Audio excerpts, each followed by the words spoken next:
Hello, everybody. I gotta say, this has been one of the few talks that I've given that I was like actually genuinely quite excited to give, because Neopets was probably the reason I am up here, standing here today. I, like many children of the 90s and 2000s when Neopets was popular, that was my first introduction to computer programming. And I remember I probably was like 6.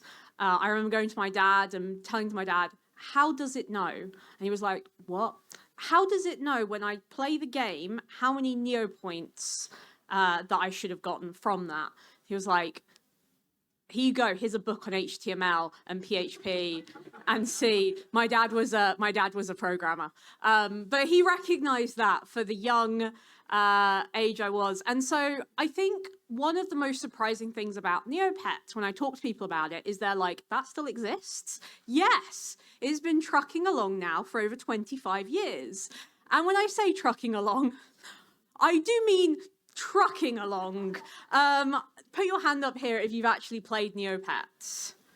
Okay, great. I will explain what Neopets is for everybody else. So we'll start with an introduction. I worked very hard on these slide designs, by the way. This took me an entire day.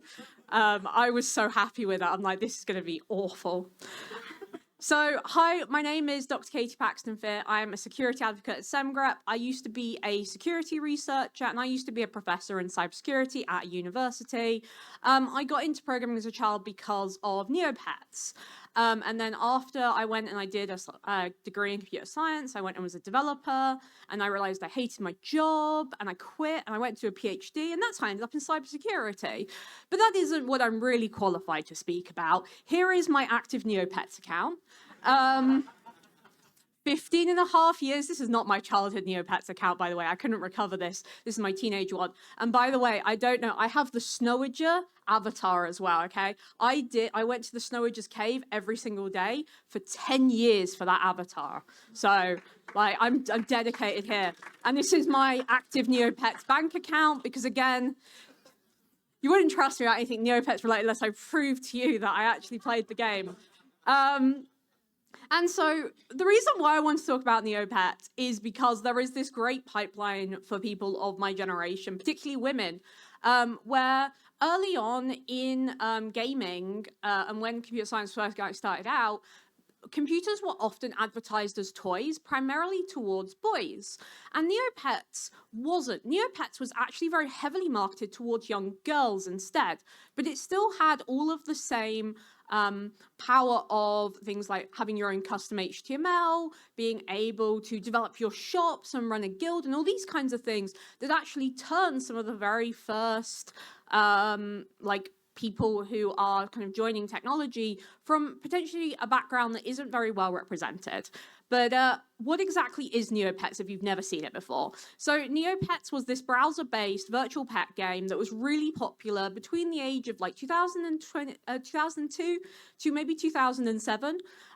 You had all these pets that you could adopt and they looked like Pokemon, right? They were kind of stylized, cartoony, kind of cute.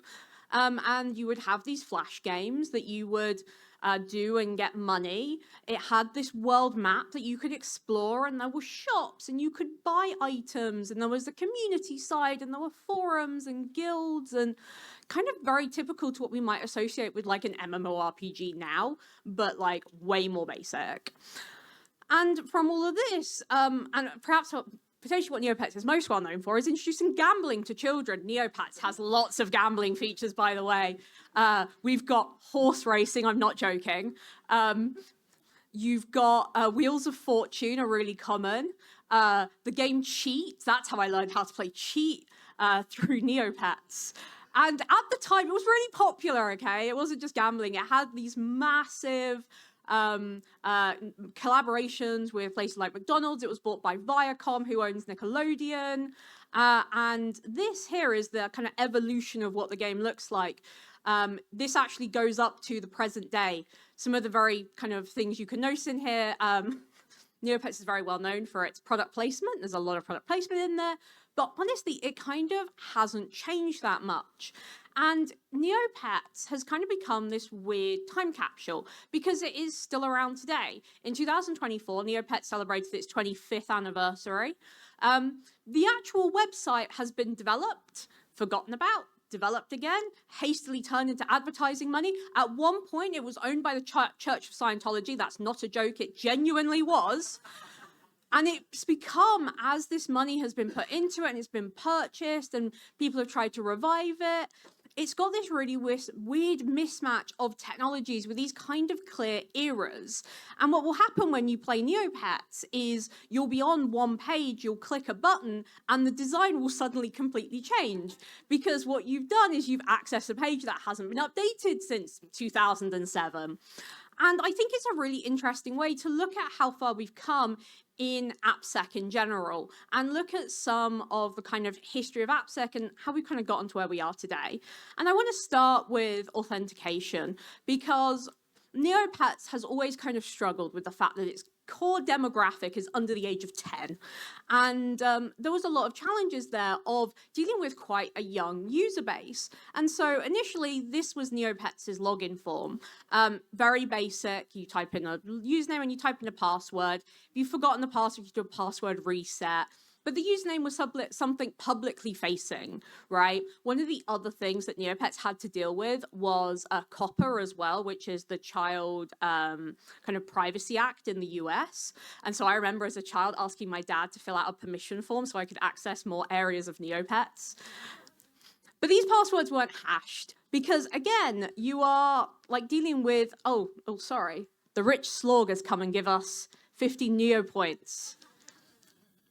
If you could play Neopets, you'll recognize it. And what happened when you would try and say, type your password in a Neo mail, which is its version of DMs, is it would be like, never tell anybody your password. If they're telling you to have your password, they're lying to you. And so in order to do that, the passwords were never hashed. And if a few years ago, Neopets actually got done and the whole code base came out. This was in 2020, by the way. And there's hard-coded creds in Neopets' authentication for their database. This is 2020, by the way.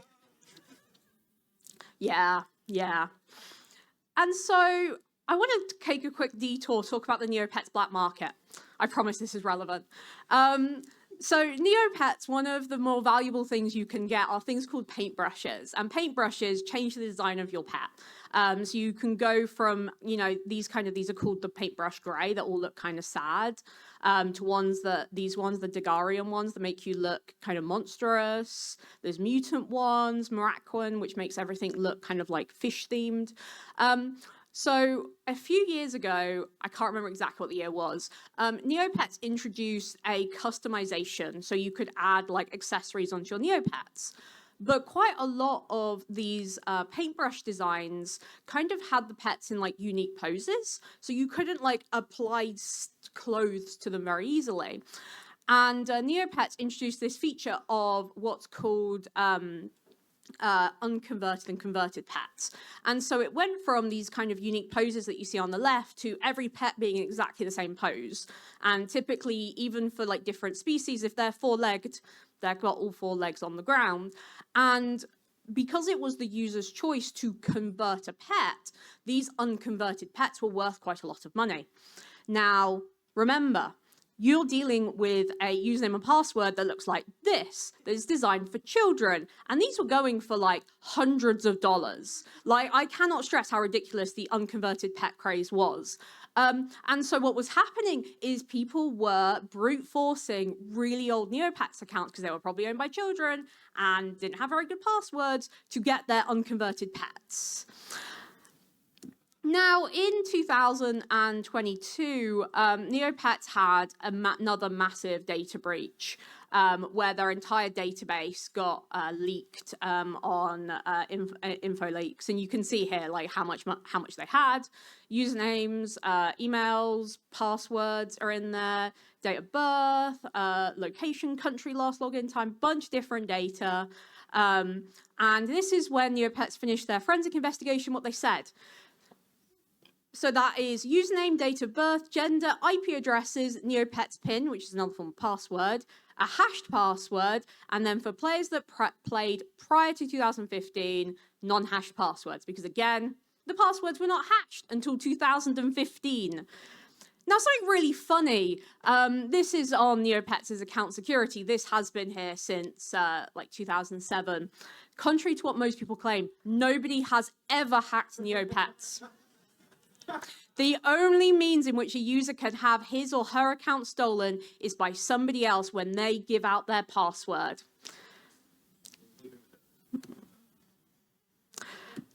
So then they ended up introducing OAuth. This was, I cannot stress how like much criticism there was when OAuth was first introduced to Neopets. Essentially, you would have your existing account, which again would be this format, username, password. And then what you would do is you'd like link that account to what's called a NeoPass account, which is their like federated single sign-on. And any new accounts would have to be linked here. Now, something that's quite interesting about Neopets is the idea of side accounts. Now, side accounts and Neopets, whenever you play Neopets, there's a certain amount of dailies that you do. And typically, like on games, for example, they play out a very small amount of money, capping at 300 Neo points. But gambling, now gambling is an effective moneymaker. There's something called Food Club, which is basically horse racing. And what that allows you to do is make a lot of money very quickly. But unfortunately, the amount you can gamble is linked to your account's age.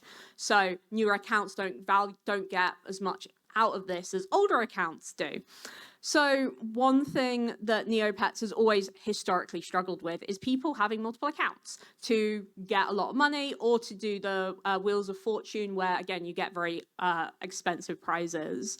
And so when they introduced this NeoPass, one thing they could have with federated account was multiple accounts. And they could monitor how people were using multiple accounts, which I'm sure solved every single problem there. And certainly we've never had a problem since. But I think this is an interesting kind of stage in what authentication now looks like. So authentication used to be username, password, username is public, password isn't hashed, we don't need to hash it, it's fine.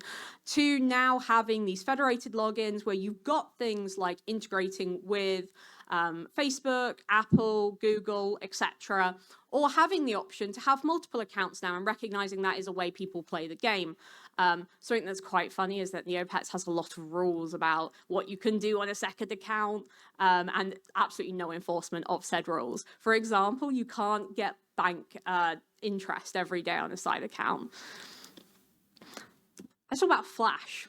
So Neopets had, and this is quite common of it in its contemporaries, a lot of Flash games. That's primarily how you would make money in Neopets. And that's kind of the game part of Neopets was all these Flash games. And it wasn't just Neopets that relied quite a lot on Flash. Newgrounds, of course, home of like animation, Miniclip.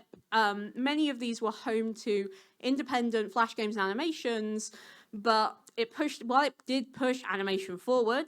It had a lot of problems with it. So things like security vulnerabilities, Flash is just an executable. The SWF files are just programs that you can run. You can have malware in Flash files. And that's not to mention the kind of performance and accessibility problems that half the internet being animated in like these independent files actually caused. But to give a brief background of Neotopian economics, this is what Neopets' Flash games look like. For a lot of you, this will be deeply nostalgic. And for anyone who hasn't played Neopets, this looks like the absolute worst game on the planet. Put your hand up if you used to play Termac Roll every single day. Yeah, don't worry. So the way you make money in Neopets, there's a lot of different ways to make money, but this is the kind of most common way. So you play these small Flash games, and when you eventually lose, which I should do in a second because I'm not very good at Termac Roll. There we go. You'll have the option to send your score, and that essentially converts your score into Neopoints. The maximum that any one game can give you is 300 Neopoints, and between the in-game score, so the top rows is like 30, and the like Neopoint amount is different depending on which game it is. Now, for reference, when we talk about Neotopian economics here, there are stamps that do absolutely nothing, that are worth 100 to 500 mil. This is like nothing. This is like not even worth spending your time doing. But this was the game. This is what a lot of people really enjoyed about Neopets, was playing these small little games every single day. Now, as the kind of rise of mobile devices, particularly iPhones, and Steve Jobs' letter called Thoughts on Flash first started to gain popularity, they didn't support Flash by default. And if you've actually seen this letter by Steve Jobs, he goes into detail, but essentially the kind of argument here is that Flash is a closed ecosystem. It was completely owned by Macromedia and then Adobe. And Flash has had a long list of security vulnerabilities, particularly for arbitrary code execution on your machine. And even then, to be honest, by the time Steve Jobs and the iPhone came out, the Flash was slowly fading away from the internet because of new functionality that got introduced by JavaScript. And then this is kind of the death knell, because in 2020, after years of legacy support, Adobe finally killed Flash. They were like, nope, we're done. This is long after the browsers had stopped supporting it. And Neopets, which had 20 years of Flash content at this point, was expected to slowly kind of go and fade away. Now, they tried to convert as much as they could to HTML5, JavaScript, as quickly as they could. But again, this is like 20 years of tech debt that is accumulated in these Flash games. Now, as luck would have it, quite a lot of Neopets is played this way, where you just kind of click the button and press next, next, next. Oh, I lost. And so sometimes Flash was just being used for some animations. So for a few years, it kind of trucked along. It looked a lot like this, where there's a little RIP Flash cartoon that they put on every single page that had this. And if you're not really familiar with why this happened, this is because of the changes to modern HTML, and particularly the changes to JavaScript, which introduced things like native support for video and audio streaming. So this is where now YouTube doesn't run on Flash. The ability for web apps to like save data in places like local storage, that didn't exist prior to HTML5. Having support for offline apps. If you think about things like Discord now that are essentially just JavaScript apps, that was made possible again by HTML5. More metadata supports do more interesting things in JavaScript. There were APIs that allowed for like rich interactions, drag and drop, camera access. There's a reason now that if you join a meeting, you can join a meeting from your web browser, and it is because of the changes to modern HTML. But also like technology that kind of evolved alongside, like WebSockets, or like big concept ideas like the idea of responsive design. One of the fun things about Neopets is if you play it now, it is still at a 4:3 aspect ratio. If you put it up on your big page, it's just going to go right in the middle because it's not designed, it's not responsive at all. Things like cross-document messaging, where you didn't have to use iframes, or having, you know, really more complex UIs with things like React and Angular. Oh, the pants devil has attacked. You've stolen one of my items, damn it. That was valuable. Now, this happened maybe like 2 years after, I think it was 2022 that Ruffle first got released. A lot of the content was just like inaccessible for years. Now, Ruffle is a rewrite of Flash as an emulator. It's written in Rust, and it uses WebAssembly, and it runs within the browser sandbox rather than in the context of like a native binary like Flash did. So there are a lot less security issues. Now, it doesn't do everything Flash does because Flash is a bit, it's very weird. And some things you don't want Flash to do what Flash was doing prior to. Now, while this isn't a full replacement for something like Neopets, where again, you're looking at 20 plus years of content, it's a good alternative. And this is something we're seeing quite a lot of now. Now, because the web can support more complex interactions, because we have things like add-ons, we can start to develop emulators, not just like for, say, a single web page, but across multiple web pages. Now, you don't need Flash. Now, you can emulate it using Ruffle. And Neopets and Ruffle actually have a a close relationship now because of this partnership, because Ruffle essentially saved the website. You do have to run it as like a separate add-on, like you have to go and install it in Chrome. But actually, compared to the old Flash, it's a lot more secure now. Saying that, again, it's not a proper migration for HTML5. Like, HTML offers so much more now than it did in the 2000s. And the fact that we have like YouTube and Netflix can just work is like a testament to how much the web has evolved. But I think one thing that, you know, I reflect on thinking about this is that a lot of the early web, Neopets kind of laid the way for this to exist. Because Flash games were so popular, because Newgrounds was such like a cultural icon at the time, that is really what pushed these changes into happening. Let's talk about HTML. Neopets had custom HTML. If you've ever used MySpace, it's very similar. This was the gateway, right? So there are a few different pages where you could add your own custom HTML. So you could have your own shop. Think like kind of you have NPC shops and you have user shops, and you can design your user shop. Your guild, which is kind of like a subreddit, kind of like a forum/subreddit kind of situation, and then your pet's homepage. Now, the image at the bottom with the very blue background, that was genuinely Neopets' default pet page. This was their suggestion. This was their like, pinnacle of design here.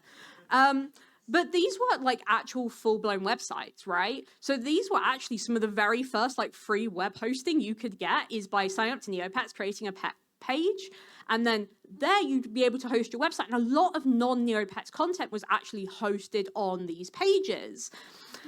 Again, more Neotopian economics, but there was this entire marketplace of shop layouts and user profile layouts and guild layouts. And in fact, one of the articles I was reading from this was talking about, you know, how people kind of develop their career from Neopets. And this was some people's first business, was creating Neopets shop designs that they would then charge for. And people would like genuinely spend money for their designs. They all look absolutely horrific. Like, I will tell you that, like, they are all marquees everywhere. Like, I'm talking bright backgrounds, tables to get all the images to be laid out nicely, MIDI files that would play randomly at full volume. So nowadays, we call that particular feature a vulnerability. Again, these are like horrible UI UX. Like, children should not be designing websites. But this is just HTML injection as like a standard feature. Lottery ticket. And that includes all the vulnerabilities that come with this. So things like cross-site scripting. And of course, at the time, there's no same-site cookies. There's no HTTP-only cookies. It is just like all the cookie theft is super easy. One thing that was really common on Neopets was the kind of clickjacking and phishing, because again, they were functioning as a web hosting provider. You would go to neopets.com/whatever/tilde and then your pet name. And that would be, you could have an entire phishing website there. There were things like third-party embeds, like off-site Flash files. And while they did kind of make every attempt to strip what they can, sanitization alone, like, you're always going to be in like a fight. I follow a bunch of people on Twitter who do like XSS research now, and the random stuff they find in JavaScript files is like genuinely impressive about like how the JavaScript renderers run such that they can get an XSS in basically any conditions. So while we don't necessarily have this same level of customization built in anymore, other times we do it to ourselves. Tamper Monkey is considered the kind of necessary kind of software in order to play Neopets nowadays, because what will happen that is that these allow you to modify a website's content. So this is an item in Neopets, and these buttons here have been added via a Tamper Monkey script. So these will automatically search the Super Shop wizard, which tells you what other users are selling that item for. The Shop wizard, which is the worst version of that. The trading post, which is for very expensive items. The auction house is for also expensive items. Your safety deposit box, and Jelly Neo, which is another like fan website. And essentially you can inject these to create what are called like user scripts, and you have these and you can share them with others, and they're basically required for modern Neopets because, again, website designed in the 2000s, it's not a very nice website to use. It doesn't have a lot of like quality of life features that we may associate nowadays with a lot of these. And so when we think about how the way we interact with HTML has changed, I think in some ways we've kind of lost something here, because it was because of these custom HTMLs that I'm here. Like, if I wasn't getting into programming via HTML for Neopets back in 2002, when my dad came back and gave me a massive textbook on HTML when I was a kid, I would not be here. And I do think like today's kids have kind of lost something here. Though I will say, if you look at modern apps like Roblox, put your hands up if you're familiar with Roblox. This is everyone who has children.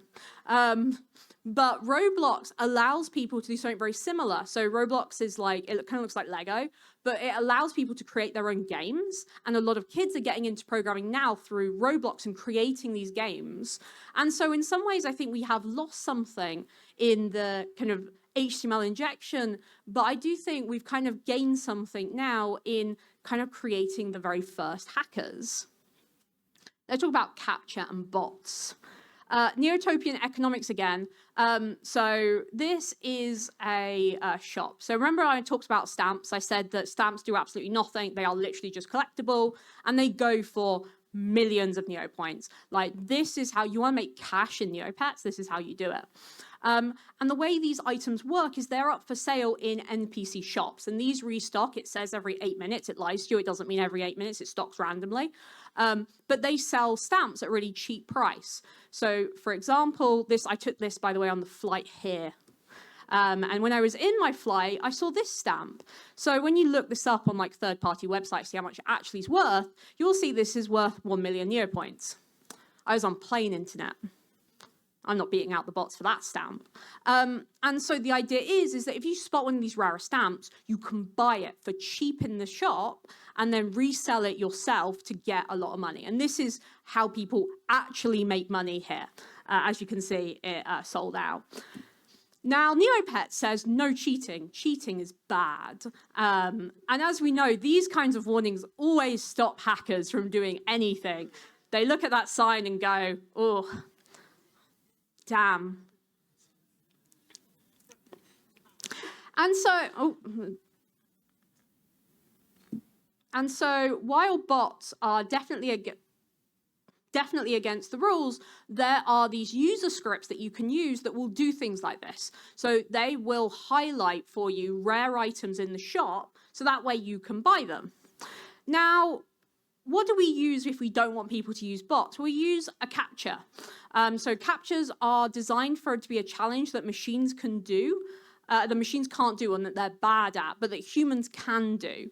But as machine learning has improved, primarily thanks to CAPTCHAs, by the way, CAPTCHAs were actually used in the early days to help digitize books because of the messed up form of all the fonts.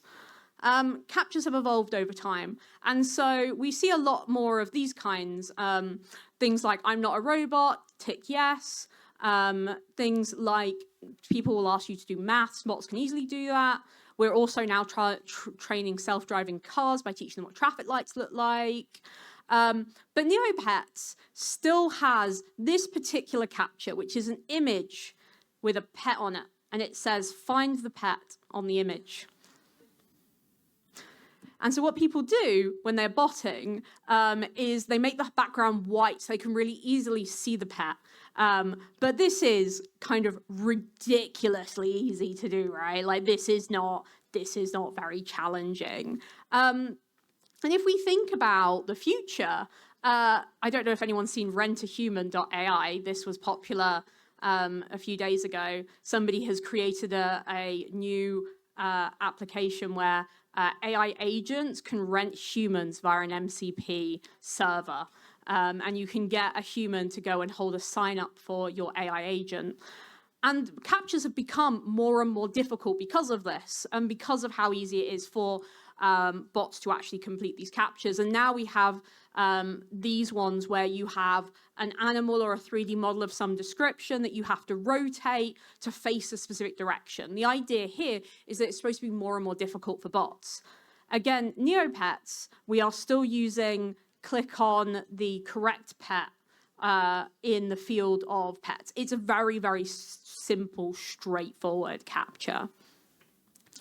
And so with that, I want to spend some time to talk about what comes next and what this can really teach us about where the future is going. Oh my God, a free stamp. So I don't need to tell you there's an obligatory AI reference. You can just fill in that slide with whatever obligatory AI thoughts you have on it. But I think fundamentally, you know, we've come really far since the early web. Like InfoSec and even just web in general, right, has evolved so much that a lot of early Neopets looks like impossible. If you showed that to like a normal child now, they would be very confused because you have to actually click on the items. You can't just tap on them. But it does look really different. And one thing that, you know, was kind of missing in the early evolution of the internet was a focus on security. When people were developing the first HTTP, they were not thinking about security. Even the first web startups were not thinking about security. They were very focused on, hey, look at this cool new thing. And that's kind of what we see nowadays. When we think about where the future of AppSec is going, it's going in a very similar direction where we are still in a situation where things like AI are just being launched without any thought of security. If you look at things like OpenClaw and people just willingly installing a backdoor into their system, you know, as much as we have gone far and as much as like early Neopets would be completely unrecognizable, I think we do have something to learn from this, because just because the web looks a little bit different, security has also changed with it, and the threat landscape has changed. Back when Neopets was really popular, like, it is not about people creating extra accounts to win virtual horse racing so they could get more points. And they could change their boring pet into one of the cool Degarian versions, which are one of the most expensive pets. They're at the very bottom, by the way. They all look kind of metal and kind of cool. We do more than buy web apps than ever before, right? Your bank has a web app. Your like social media is a web app. Everything is the web app. And you know what? Neopets is not the only legacy software out there. Neopets is a very good visual of how much has changed. But let me tell you, the amount of like 20 plus, 40 plus, 60 plus years of hacks in the banking system is scary when most people think about it. And when we look at what that future looks like, we're very quick to focus on AI. We're very quick to focus on new, shiny, blah, blah, blah, blah, blah. So much of what we do is controlled by and with legacy software. We cannot forget the tech debt that we have inherited from simply having systems for 25 years. And so if you ask me, you know, when the big breach is coming out, I don't think the next big breach is going to be AI. I do think it's going to be in some legacy system nobody has heard about. The last guy who developed it retired 10 years ago and is off on an island somewhere just chilling in the Bahamas, right? Like, he is the only guy who knows what's happening. But hopefully that was an interesting look at kind of the past of Neopets. Thank you very much.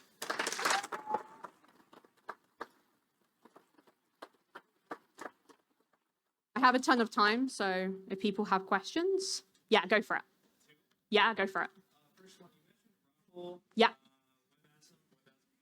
The assurance that it's in a Chrome sandbox all of a sudden. Yes.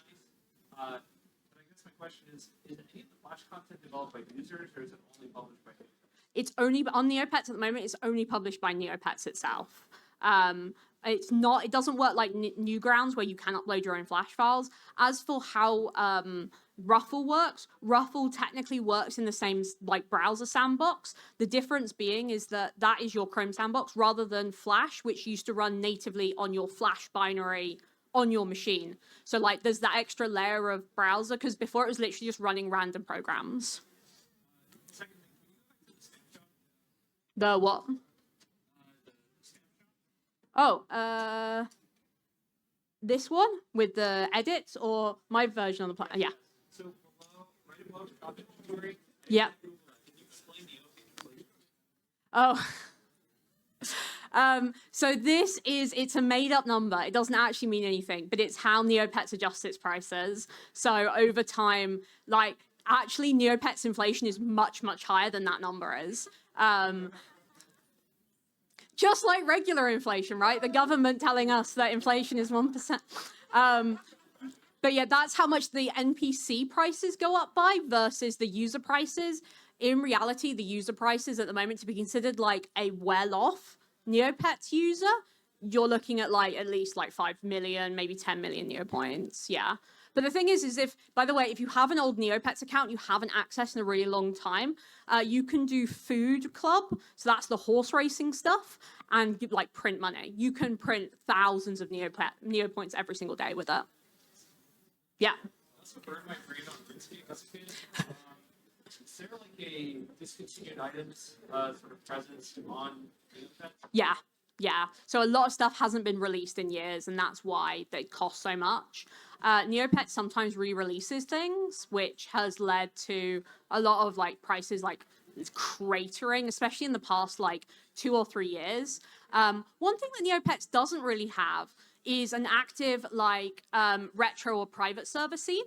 There's a lot more for things like RuneScape, especially before RuneScape Classic came out. I used to be very involved in Habbo Hotel retro servers. Another terrible thing from my childhood, another Flash game. But it doesn't have like a really active community because so many pages were like HTML rather than like the Flash games that a lot of them just never ever like took off the same way like RuneScape did before it had RuneScape Classic.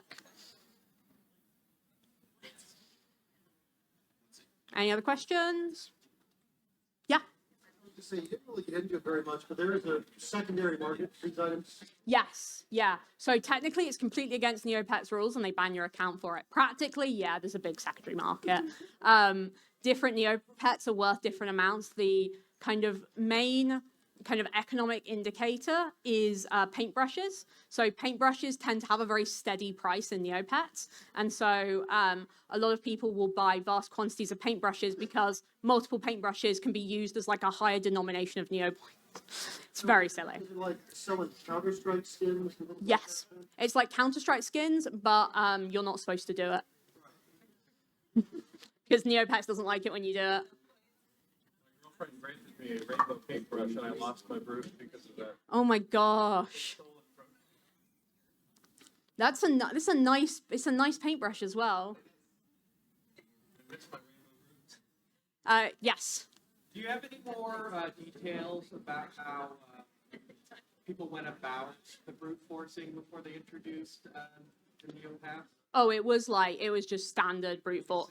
Yeah, it was just standard botting. There were basically no bot protections. The only CAPTCHA on Neopets was for shop items for a really long time. Then they introduced a kind of very basic CAPTCHA, but it wasn't even like reCAPTCHA. It was like homegrown CAPTCHA. It was ridiculously easy. No. I mean, there is some rate limiting, but it's very easy to bypass because, again, it's literally just like an authentication token. So it's very easy to just spin up multiple servers. And there were, once when I was a teenager and I was getting into kind of the private server scene around like World of Warcraft, Habbo Hotel and RuneScape, one of the first projects I did was a Neopets bot, brute forcing. But for in my defense, my own uses, because I was trying to recover my old Neopets account. But it turns out younger me made a really good password because I couldn't get it.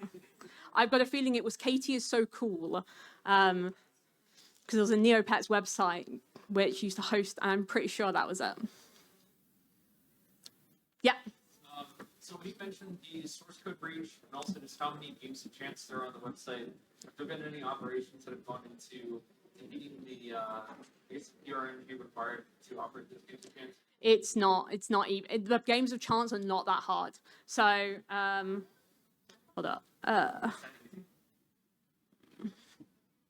Let me, there we go, Neo Food Club. So remember I mentioned the horse racing one? So this is what Neopets fan websites look like now. This does like odds calculations for you. So they just tell you the odds and you just go on here, and then every single day on Reddit, they tell you what to bet. And then you just go with this top guys here, and they like calculate all the odds and probabilities so you don't lose, and you can see here that people win a lot of money out of these bets. But again, people just tell you what they bet for. So like the RNG is on Reddit, like you can just go on Reddit and people will essentially do, what's it called in actual gambling? Where you do like, you set the odds such that no matter who wins, you will always get at least the money you put in back. Arbitrage? Like hedging? Edging. Okay, there you go. Hedging, yeah, hedging your bets. But yeah. You can just go on to, and this is, by the way, if you want to go into Neopets, you want to make a lot of money, and you're like, where do I start with like actually amassing my Neopets fortune? You do this, and then you do what's called restocking, which is where you go into the NPC shops and rebuy stuff and just hope you're faster than the bots. And then you get frustrated and download the botting tools yourself. So that way you can at least get one item, and then you resell that on your own shop. That's how you make money. It's a very fun game. It's a lot of gambling though. And then for everything else, for everything else, you just go on to like Neopets dailies, and then you just do every single one of these, and every single one of them gets you some amount of money. And then all the wheels of fortune, which should be there. That's fairy quests. Yeah, you can do all the wheels of fortune every single day until you get things worth money. Whoa. What's this premium only? So in Neopets, you can pay for what's called a premium account, which gives you extra dailies. It's not a very high cost, but it also gives you access to the Super Shop Wizard, which lets you see the prices of items very easily in users' shops. You also get more items as well. I don't know if I'm actually logged in. I may not be logged in.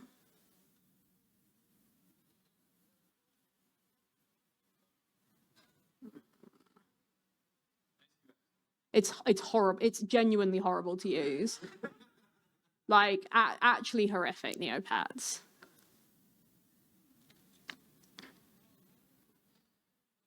So I have a premium account. I do pay for Neopets.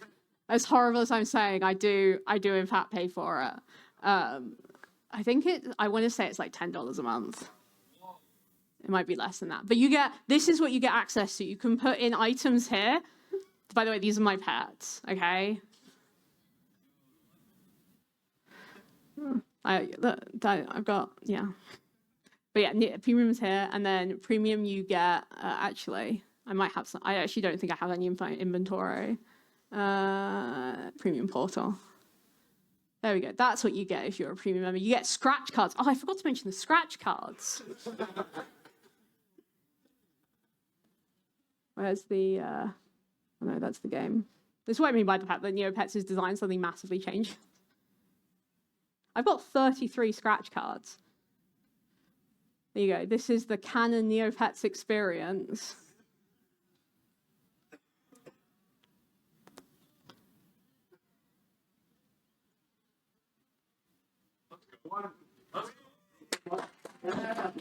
Perfect.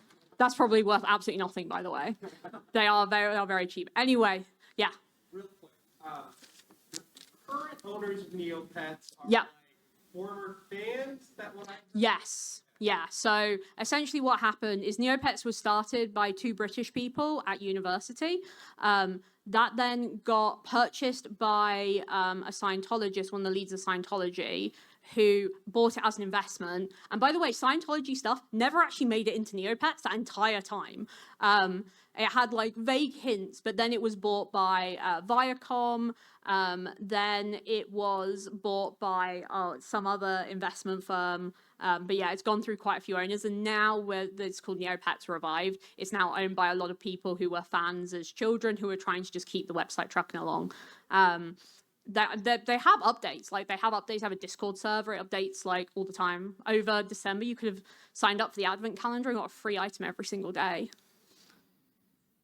All right, thank you very much, everybody.